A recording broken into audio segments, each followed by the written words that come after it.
for education. On the theme, that is Ompulira.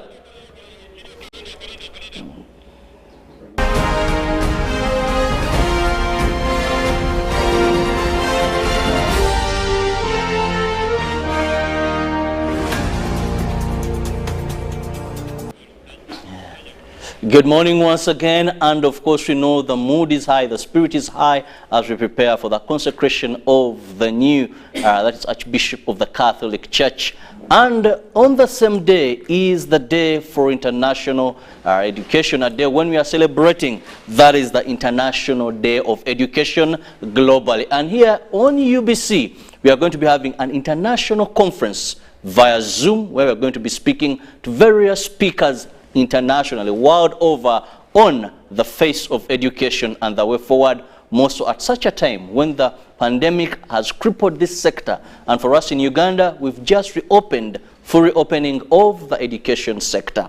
I'm not alone, I'm with the Peace Ambassador, Milton Kambura. Milton, you're most welcome to our studios. Oh, thank you. Thank you. The world, I can see on our system more than 11 million people following online globally, but also in Africa. I congratulate everyone, all the stakeholders. Yes, we are making trains. We are making the win. International in the Education Day is very important for us. And I think the theme is very clear, re-imaging education and the future of the world. So we are at it again. We are at it again. We are going to be joined by a number of speakers via Zoom. We'll be having, that is the Minister for Public Service, and also that is Acting Minister for Justice and Constitutional Affairs in the Republic of Uganda, that is Honorable Muruli Mukasa. But we'll also be having a representative that is from the United States of America, representing Dr. Tony Devine, a PhD holder, a person who has written a number of books, and a consultant in the field of education. Back home, we shall have Mrs. Carol Kavuma, who is the coordinator of the unit, and also we shall have Okria Martin, Oboro National Chairperson, Association of Private School Head Teachers in Uganda, to give us more also in this sector, the way forward and how best we can maneuver. We shall have Ismail Mulindwa, who is the Director, Basic and Secondary Education in the Republic of Uganda. This is a sector, like I said, that has just opened barely a month. How best are we going to look at issues regarding SOFs? And of course, Mike Chironde, who happens to be, that's the National Chairman, Owners of Private School Institutions Association in Uganda. Milton. Yes, sir. Briefly, before we go to our first speaker via Zoom, let's look at the theme of this conference. At a time like this, we are talking about re-imaging education for peace and development. Many people have said this is a must if you are to go any further. And you are right. And of course, the United Nations chose this day as, of course, from the mandate of the United Nations as a resolution saying that every 24th, of course, we are joining today as Uganda, must be put aside to allow the whole world join hands and celebrate education efforts. The theme for this year basically is talking about re-imaging education, using different lenses and seeing the value of education differently because of course, the disruptions, because of COVID-19, and those experts seeing the future and how it could be more disastrous. They are saying, no, we have to actually start prioritizing education so that education unlocks our potential as individuals, as nations of the world, to allow people predict what's going on, projecting the future, the dynamics of business, the projections in terms of technology, and how we must harvest our natural resources to make the world a prosperous and peaceful place to live in. That's the baseline. But unfortunately, of course, we still have bottlenecks to do with quality, to do with enrollment and completion completion ratio. You know, we are still looking at equity, education equity gaps, financing gaps. The big nations called the United States, for example, the Germany, Canada. The question is, are they still providing the 1.5 of their contribution towards developing nations to transform the education? Well, literally anyone would say education is a catalyst to development. An educated nation definitely expect that the population there would be able to develop. But I want us to focus on the element of peace. How are we factoring in education in terms of peace? Because Africa, day by day, we are making strides in the education sector. But unfortunately, when it comes to peace, coups, modern coups are becoming coups. When we look at riots, civil disobedience are dominating the world despite the high levels of civility and education. So the element of peace is one I want us to look at. Of course, as a chapter president of Global Peace Foundation, the biggest organization dealing in managing peace around the world, I must say that unfortunately, as much as developed countries have achieved rapid industrial growth and development, such a super economic nation, but even then our developing nations, the same as we are crippling with our visions, you know. But the issue is the education of the world, based on the records right now at hand, we have failed to actually integrate the component of shared vision, shared values, universal principles. You know, these are very pertinent milestones to enable learners, you know, deliver or demonstrate the culture of tolerance, the culture of then saying, yes, even if I passed first class, I think that's not enough if all my colleagues have failed an exam. But look, the competition in the classroom shows you what happens when they graduate. So we see now more educated people are the ones corrupt, you know what I'm talking about. We are looking at graduates with first class are the ones crippling the economy because of corruption, because they are stealing public resources. We are looking at how education can unite and break the barriers of these borders, Uganda, Rwanda, Kenya. Oh, that nonsense should get out. After all, the Scrum and Petition of Africa of 1884, 85, that vision cannot work in our century. So education must unite Africa so that Africa can actually achieve its full potential. Must also help us stabilize the families, because the families, we understand that when families are crippled, there is no world peace. So we must at least somehow transform the curriculum, transform education policy system, transform peace. Exactly, suiting peace. Talk about suiting peace, that is well explained by you. But now I want to look at the element of education. Many a times when we come back to Africa, this being an international day, our education has been criticized for having more job seekers than job creators. Much as every graduation, people are told, go and be job seekers. But actually, what they have attained cannot enable them to be the job seekers we are talking about. We've revised our curriculum, not only because of COVID, but the lower secondary was revised recently, about 2 years back, before COVID came in. How are we tailor-making our education system to suit the desired vision for Africa?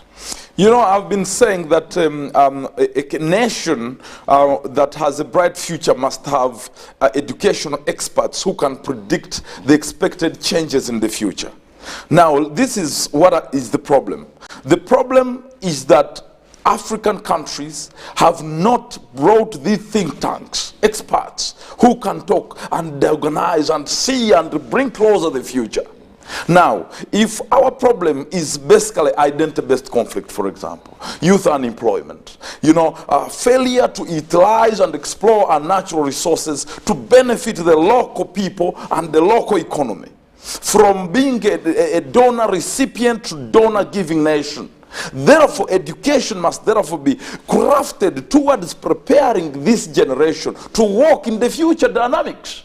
And so we now see students being examined on cramming notes.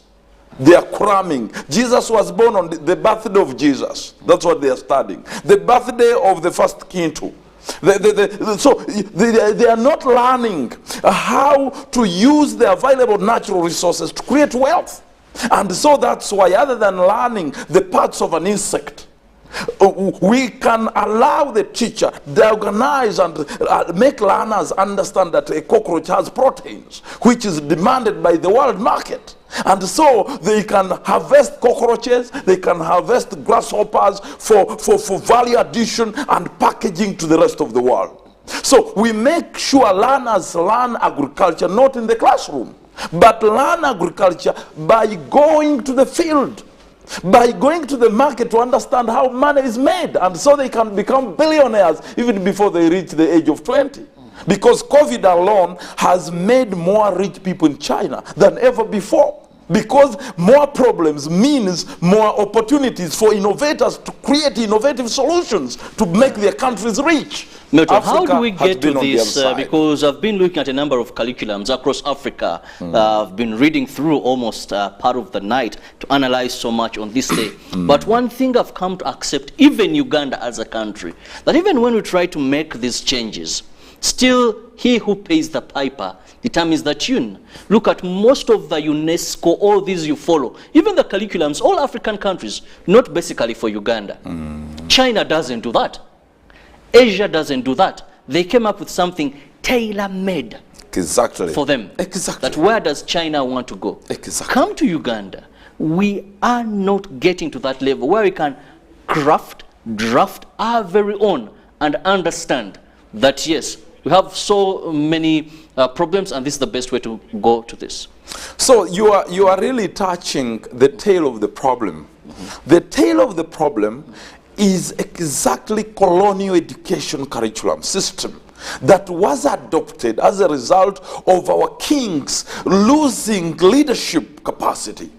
They betrayed Africa by handing over all these rich nations to the foreign man, whose intentions was to make sure they brainwash the Africans to believe that they are weak and they are destined to serve the superior race. So they lost their cultural system, their religions, even their economy, their talents, their innovations. So we have to redefine. That's why I like this vision, this theme of this year, where nations are giving us opportunity to re-image education so that we craft it towards achieving our nation's vision, not the visions of our friends abroad. Well, Milton, I'll be getting back to you, but right now we are joined by the Honorable Minister for Public Service and also now Constitutional Affairs, Honorable Muruli Mukasa. Honorable Minister, it is a great pleasure to have you today on this special day. Good morning.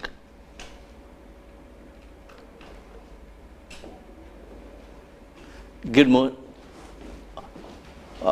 Honorable, we know that you have been a minister for some time, a teacher by profession, but can you hear me, Honorable? I'm getting you loud and clear. Okay. Well, on such a day when we are celebrating, that is the International Day for Education, more so on a theme that is re-imaging, that is our education systems for peace and development. What do you have to say as a head teacher for some time? You're in this education sector, and I believe you greatly understand it. Well, I just have a few things to say. First of all, to everybody organizing this commemoration, the leadership of the Global Peace Foundation, the management of the UBC, the education development partners, and the education fraternity in general, all over the globe, esteemed parents, teachers, students, the civil society, the media, and ladies and gentlemen. Well, today is very important because Uganda joins the rest of the world to commemorate this year's International Day of Education. And a very, very important theme changing course, transforming education.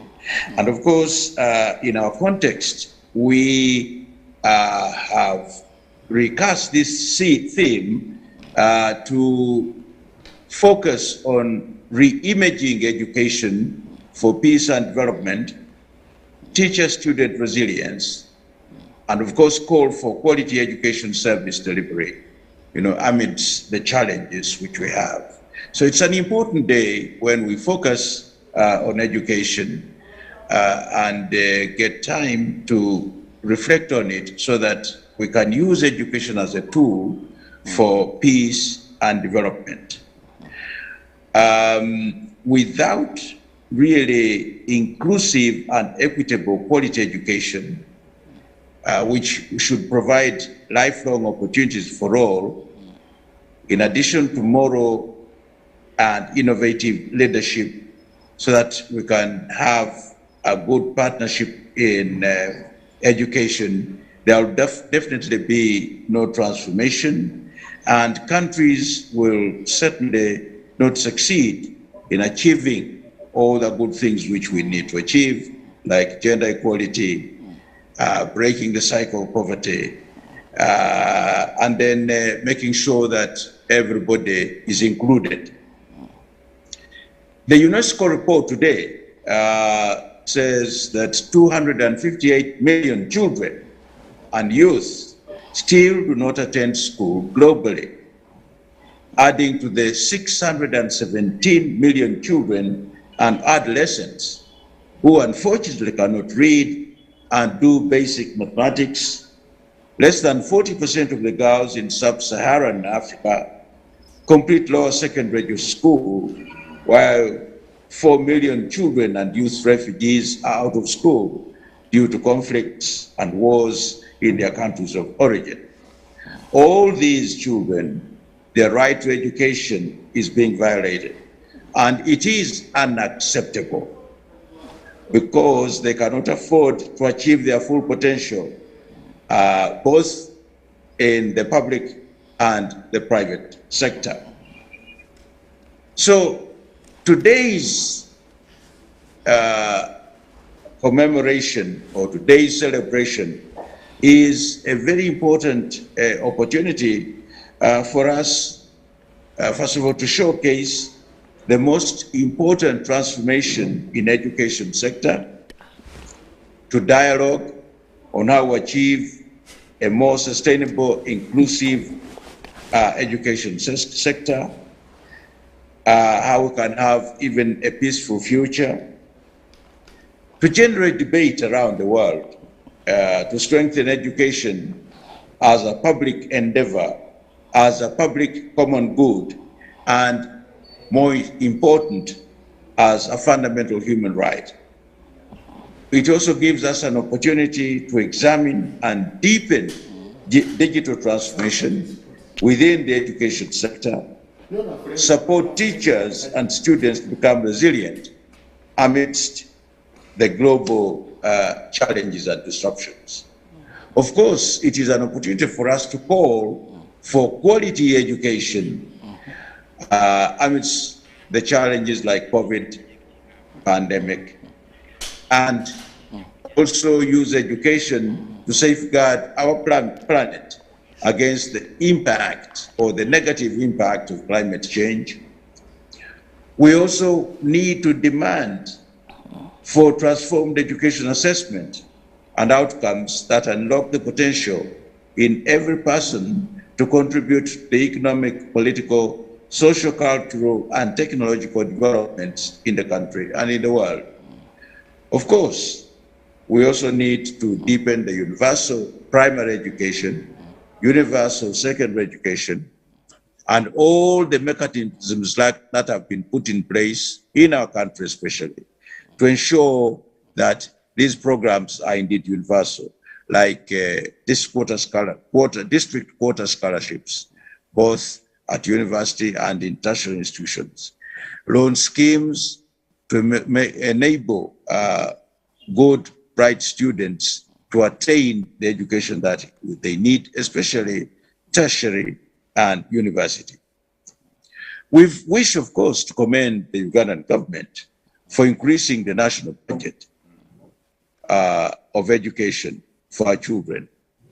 Now, education is among the top 3 sectors which are given a lot of money in our budget. We have also witnessed an increase in the number of schools and universities built by government, but also by the private sector. There are more schools and universities than we have ever had in the history of this country.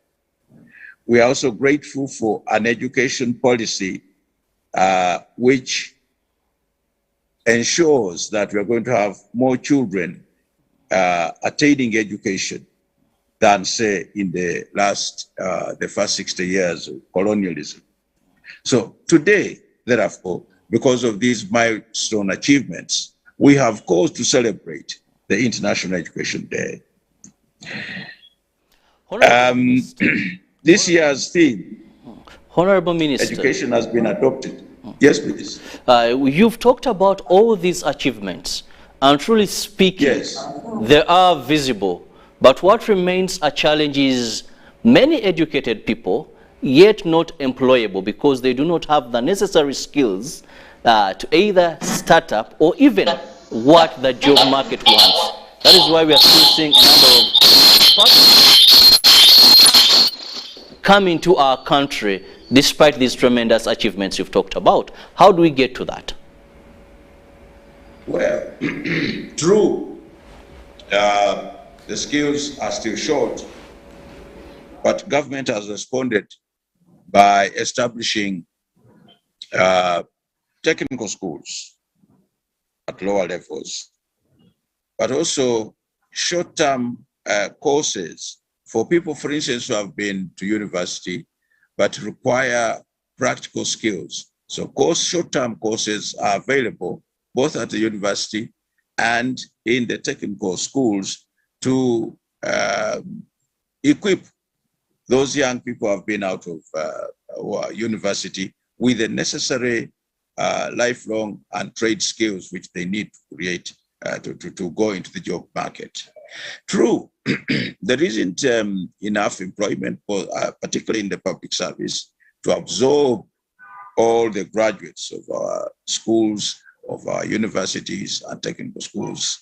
However, government is responding with a very appropriate policy, that is of making sure that, first of all, skills are provided.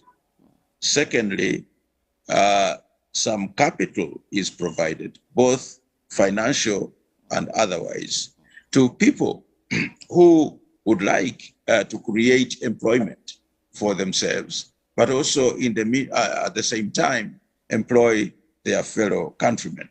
So we have, for instance, the Parish Development model. This one is targeting the common person, both in the parish, but also we have now another model called a myoga. In other words, a set of job activities for people, for instance, who are a little bit higher. And what government is doing, in addition to providing skills, is to provide the necessary capital which is required by those people in those organizations to establish the jobs, run them very well along commercial and profitable lines. So this mix of policy and action is likely to, in the long run, to ensure that the issue of job creation or the issue of jobs for our school leavers will now become something of history. Honorable Minister, I'll be getting back to you. Let me also have a number of speakers globally that are attending this conference as we look at the International Day of Education that we have celebrated here in Uganda today. And like I told you earlier, we have a number of speakers from various parts of the world. We shall be having, that is Honorable, Juma Omondi, who is representing Dr. Tony Devine from the United States of America, Department of Education, but also a consultant there. Doctor, are you with us? Yes, I'm here. Well, Honorable Muruli Mukasa has given us a detailed shot on what we are doing as a country and, of course, some of the challenges. But from your own perspective, what are some of these key bottlenecks that have to be fixed for education to achieve the theme of today, which is peace and development? Thank you, and good morning, everyone. My name is Daniel Juma. I'm the Country Director of the Global Peace Foundation in Kenya, and I'm happy today to represent my Vice President, Dr. Tony Devine, who was to be with you here, but he's not there today. So basically, on this International Day of Education, and I want to agree with some of the sentiments, of course, made by Honorable Muruli Mukasa. But in Africa, you know, we have several bottlenecks that affect education in Africa. You know, most of that is structural, and as you know, and I've said earlier on, and being you know director of an organization that is involved in peace building, I have said before that research demonstrate that countries that have the highest level of illiteracy, you know, are more prone to violence, and that's why our foundation focuses on education as a tool for peace building. But the bottlenecks, as you have asked to come to your question, are many. You know, mostly, you know, infrastructure, financial. And you know, if you go to many of the schools in Africa, especially those areas that have been marginalized, especially like in Kenya, we have in the Turkana, those are places where we have little or no human development, and you know, so the inequality caused by lack of government in those areas have made it very difficult for those people to be able to access education. So lack of adequate infrastructure, lack of funding, you know, is one of the main bottlenecks. Yeah, to answer your question.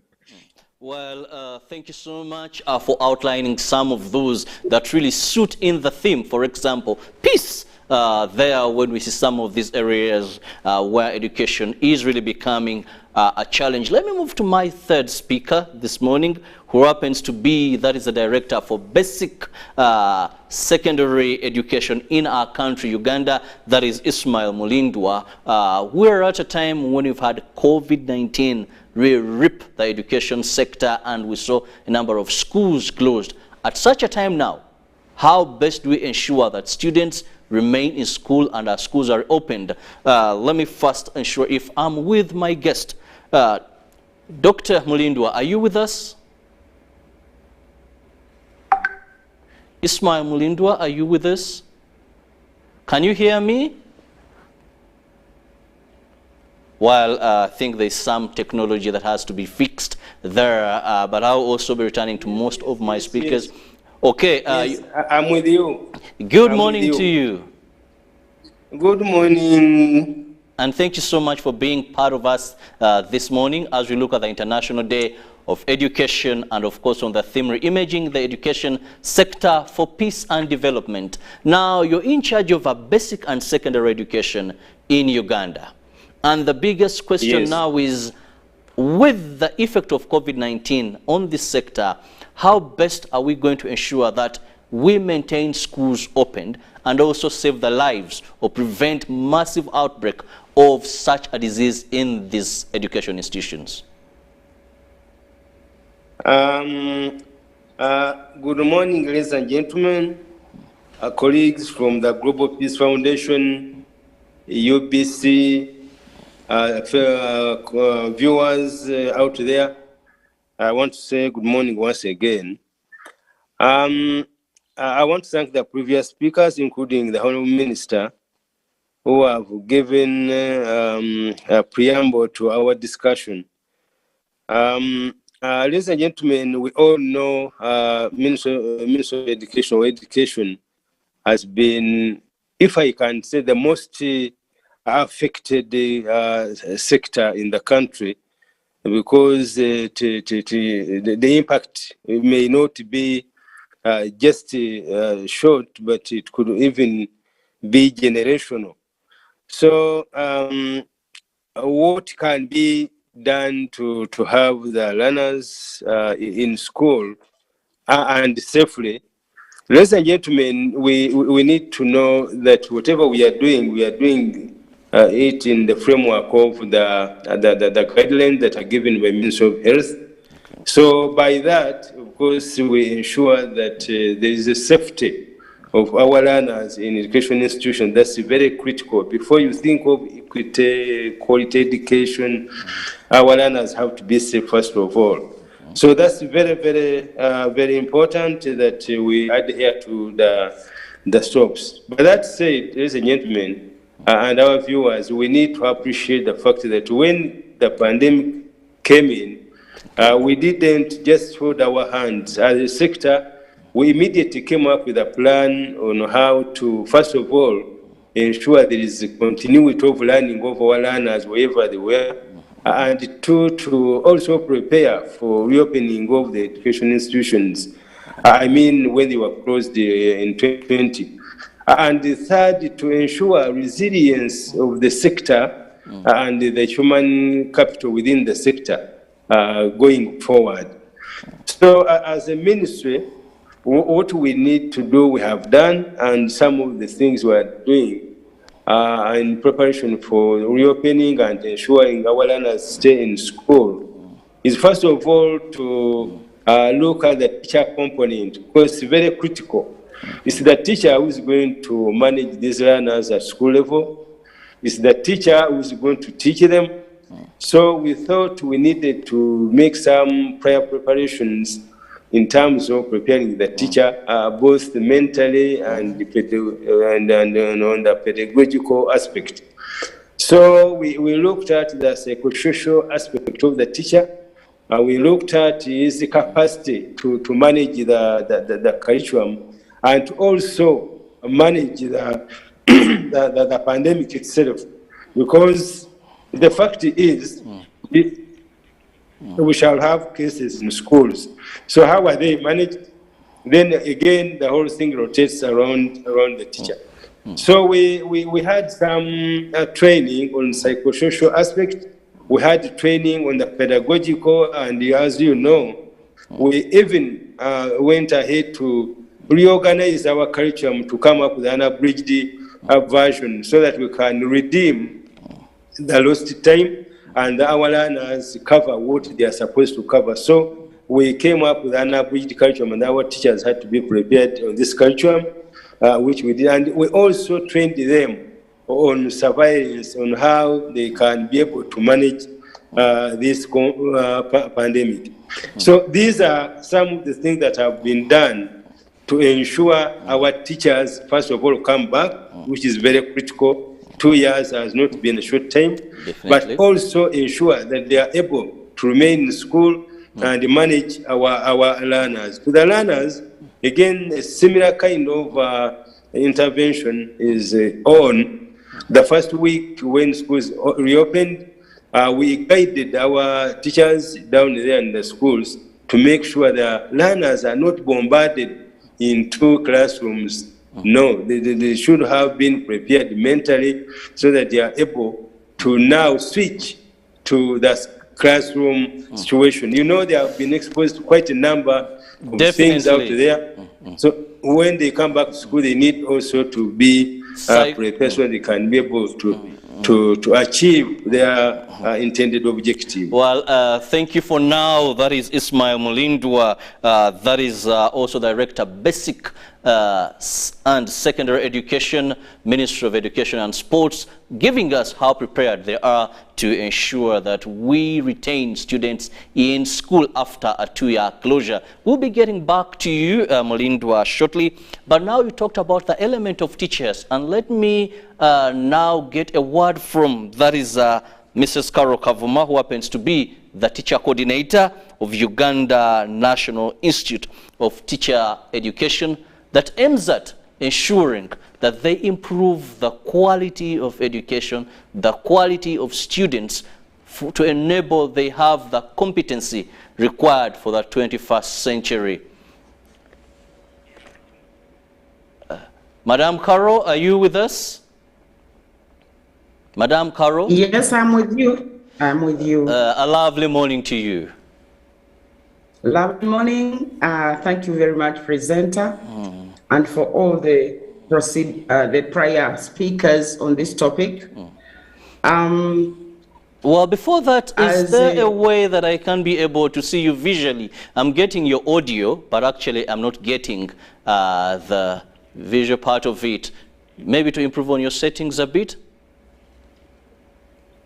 Well, I've switched on my video, but I don't know why it doesn't show. I switched it on. Okay, we'll go with that as you work upon the improvements Probably. there. But let me begin by first of all congratulating you upon this new office that is aimed at improving teacher competency for us to get the right products out of our education sector that have the 21st competences for a child. How are you going to handle this task?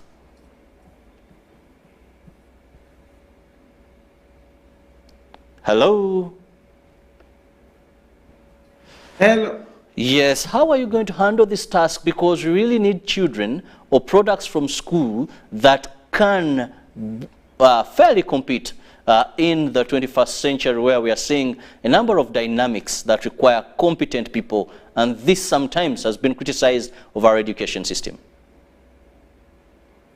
Yeah, thank you very much, presenter.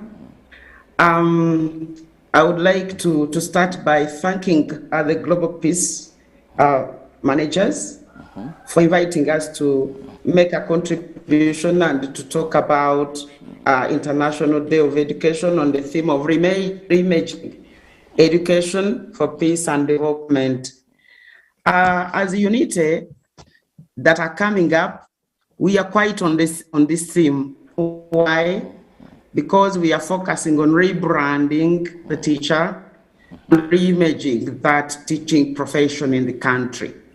We know where we've flowed, we know where we've not been performing well, and UNITA is here to assure the country that we are coming back to the scene, that teachers are coming back to ensure that children are now secure and skilled. Now, getting back to answer the question that you've asked about getting the children skilled, first of all, we are going to skill ourselves. Okay. The teachers are going to skill themselves, and in our curriculum development for teacher education, we put a lot of emphasis on trying to put all the ingredients that are going to make the teacher again back to the scene of being the one in charge of all the other professions and being able to manage the child in a way that is going to make Uganda grow. As I said some time back, we normally, when we train teachers, if you want to see a skilled child, that teacher should train the child, and when the children go back home, they should be able to implement what the teacher has taught them right on that day. So I would like to go back to that product-driven education. Well, I'll apologize for now. Madam Carol Kavuma, I think the issues with your network, but we hope that will be rectified. In the meantime, allow me move to now the teacher that you've just talked about. Rebranding this teacher, skilling this teacher with skills to person, because you can only give what you have. If we cannot have a good student, if the teacher is not rebranded, doesn't match up with the 21st century competency. So here I want to bring in, that is Mr. Tuliagenda Jimmy, who happens to be, that is the headmaster of Untale Senior Secondary School. And we look at this teacher. How best is the teacher positioning himself, herself, to suit for this? That is Mr. Tuliagenda Jimmy. If you're with us, on this Zoom conference that we are holding here on the International Day of Education on the theme, Reimaging Education for Peace and Development. I just love this theme, peace and development. How do we reimage this sector? Mr. to the agenda. Mr. to the agenda.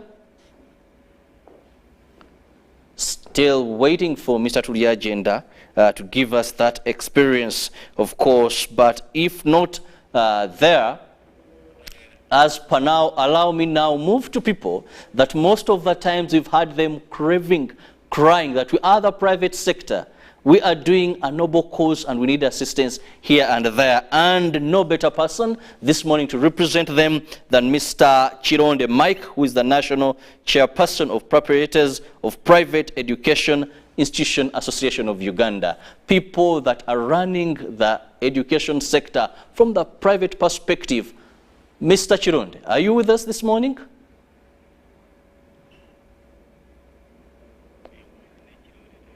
Okay, I think Mr. Chironde is trying to find a way of getting with us. But allow me now get to the man who has written a book.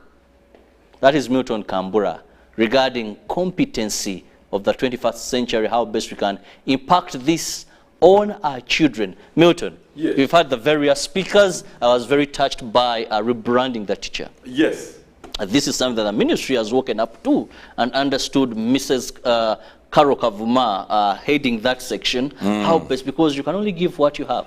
When you blame the students, they're not. That means the tutors, the teachers have something they're not doing right. One, I thank Honorable Muruli Mukasa. Honorable Muruli Mukasa, as you know, has another appointment.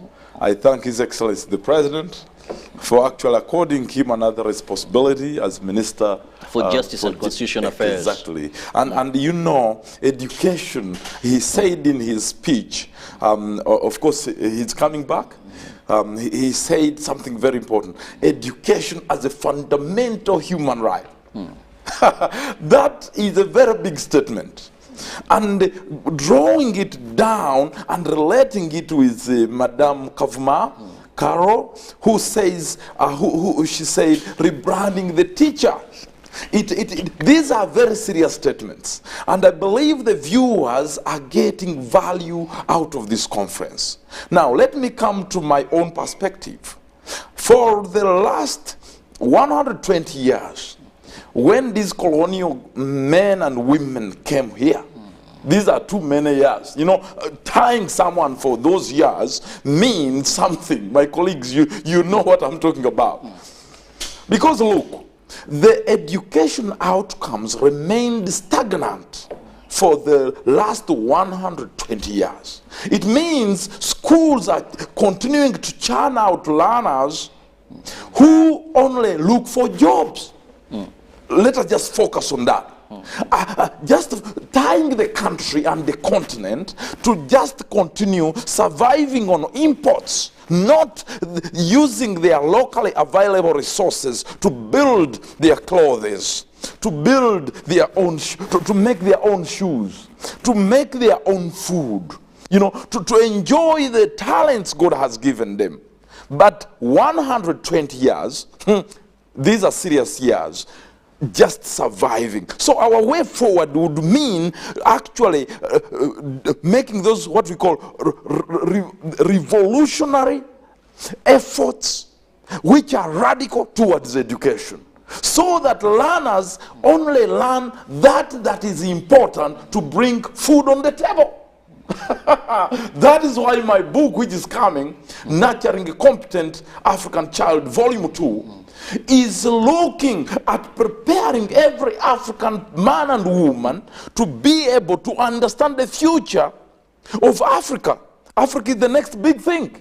And so we need to industrialize. But then we cannot industrialize using foreign inputs. You can imagine foreign inputs, including what are we doing, what are we adding in the bottled water, apart from even our chicken in these restaurants are imported. And so, at that level, Milton yes. well said, I believe now that is Jimmy to the agenda, the headmaster Antare Senior Secondary School, is with us, and we want to still get more regarding that is the teacher being able to position themselves at a time when they can pass on the skills that Milton, that is Minister for Public Service talked about, and of course the previous speakers have talked about.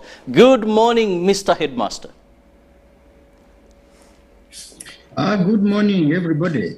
We are excited to have you on this important Thank day. you so much. My name is Triagenda Jimbe, head teacher Antare School.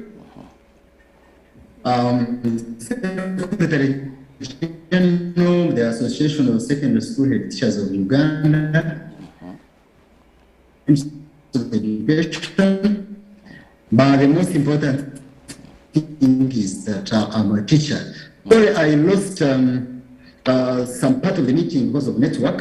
So I think the moderator may help me talk about a few things. But that notwithstanding, I thought I could briefly tell you about what we think we should do as headers and what we've done. First of all, I want to thank the government of Uganda for again opening the schools, and also to observe and thank the government again because the lockdown was worth it.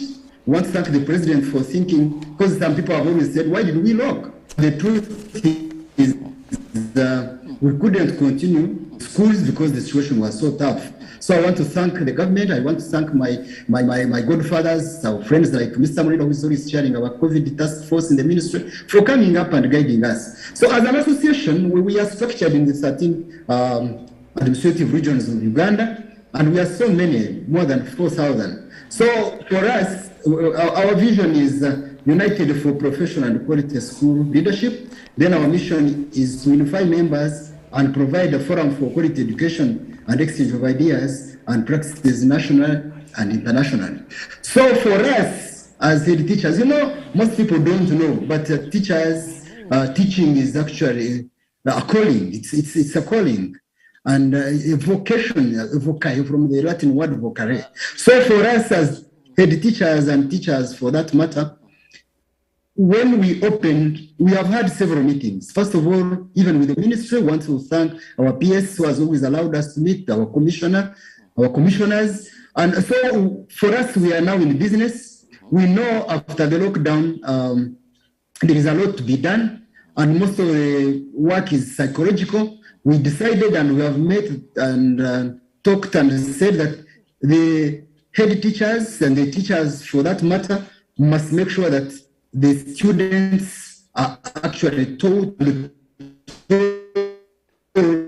settle down, because this is not the first time education shut down. It has ever been done, even Mr. Triagenda, the First World War, Second World. And so for us, what we, yes, please. The biggest question here is, the biggest question now here is not only seeing students practically in school, but ensuring that we come up with a well-packaged student ready to face the job market and the challenges of the 21st century. So as teachers, how prepared are you to offer the world that desired student?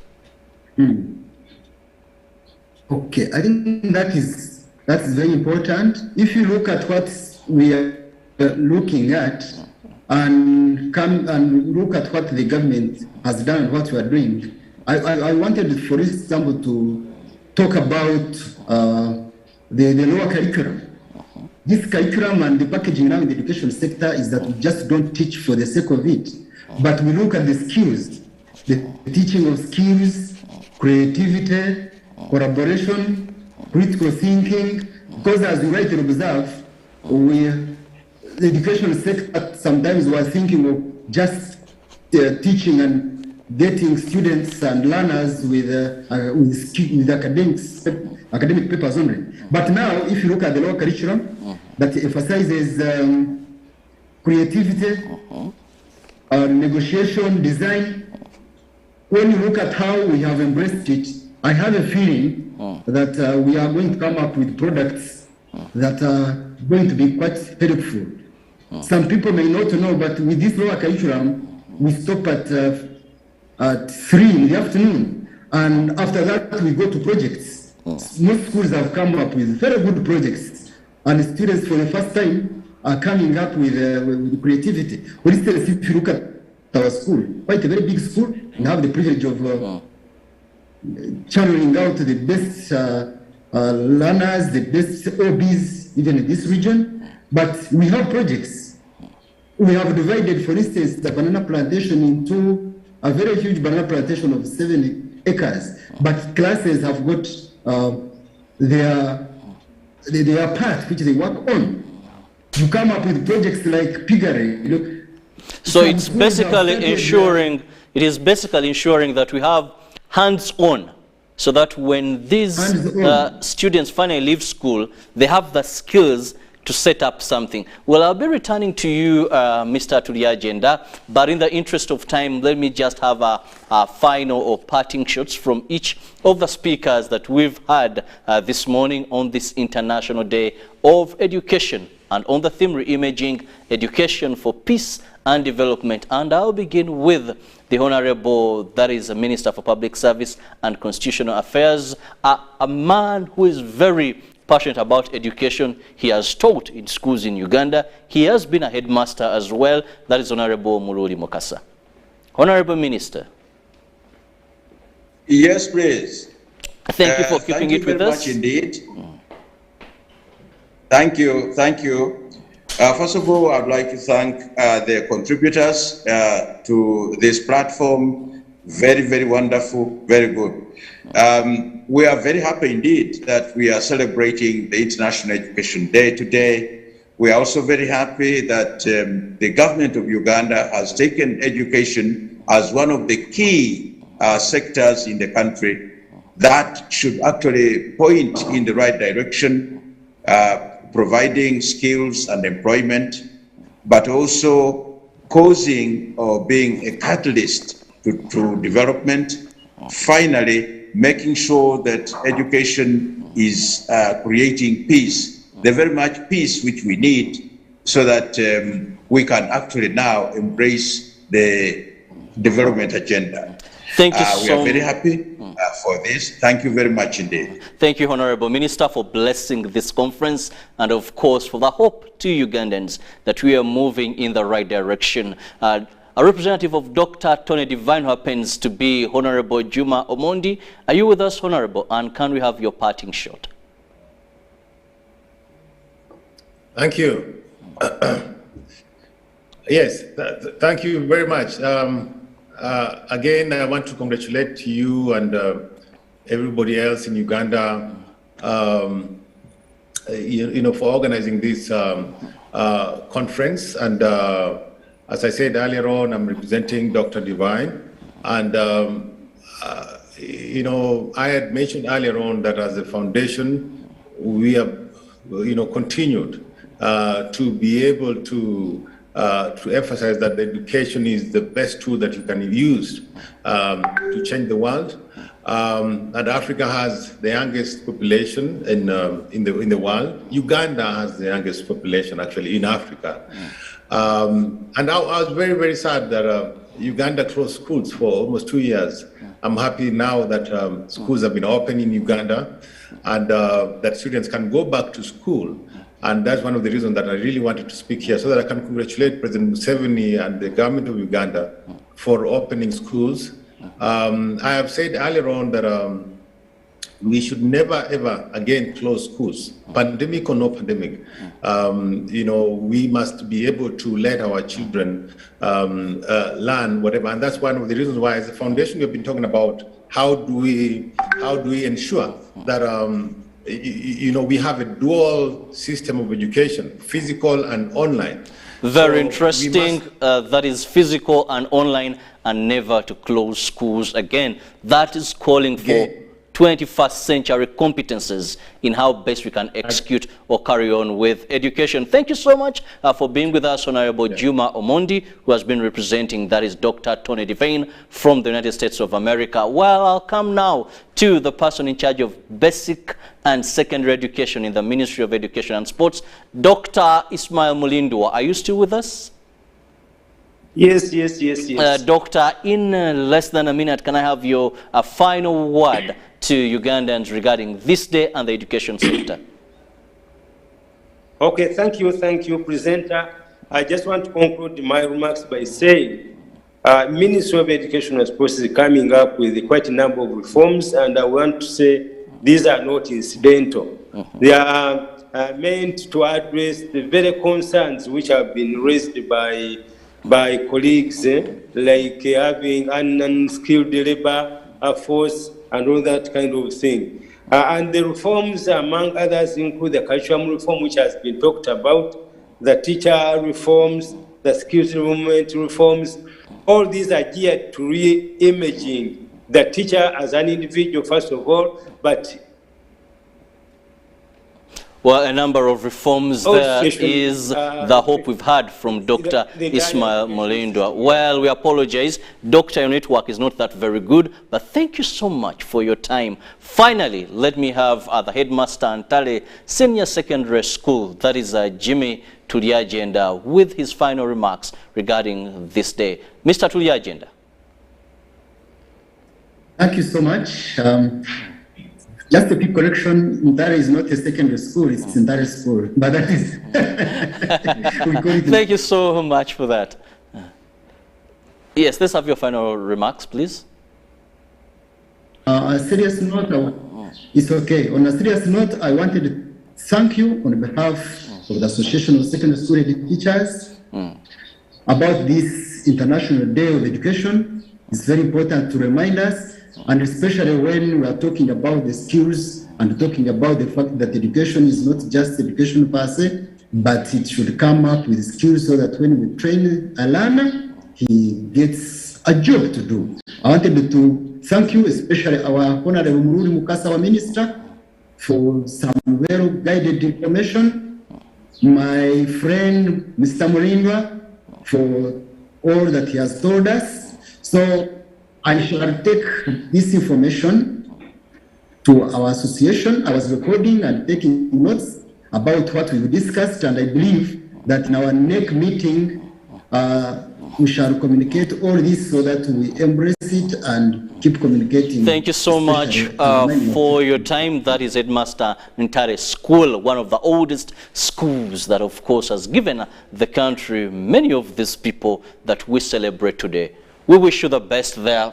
Finally, Milton, we don't have so much time with us. Just 1 second. Just in a second, please. Let's go join hands and celebrate the best schools like Ntare, having produced His Excellency Kagame, His Excellency Museveni, and those schools that are pioneering innovations, you know, character and good morals amongst our learners. But lastly, and the last statement I can say, education that is designed or implemented in any nation and cannot actually solve problems of that nation, such an education must be banned and put in the dustbin.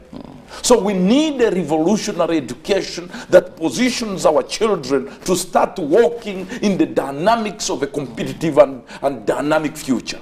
That is the future, and I thank Ministry of Education and Sports and all the departments, as ASHU, all these associations. Well, Milton, thank you so much for having phone time, and of course, I want to thank the Global Peace Foundation for having spearheaded this conference that we've been having today via Zoom, aiming at ensuring that with more light regarding how best we are moving forward to promote peace and development in the education sector, but also impact skills that are needed for the 21st century. I want to thank all our guests we've been having, and of course, thank you, our viewer, for having stayed with us. Well, we'll continue, but don't forget that we'll be giving you all the event, that is of the consecration of the new Bishop for Kampala Archdiocese, and we'll be there. Remember, attendance is by invitation, but UBC will bring you this just on your phone, in your sitting room, wherever you are. So keep it with us, and we'll give you full coverage of the entire function. Good morning.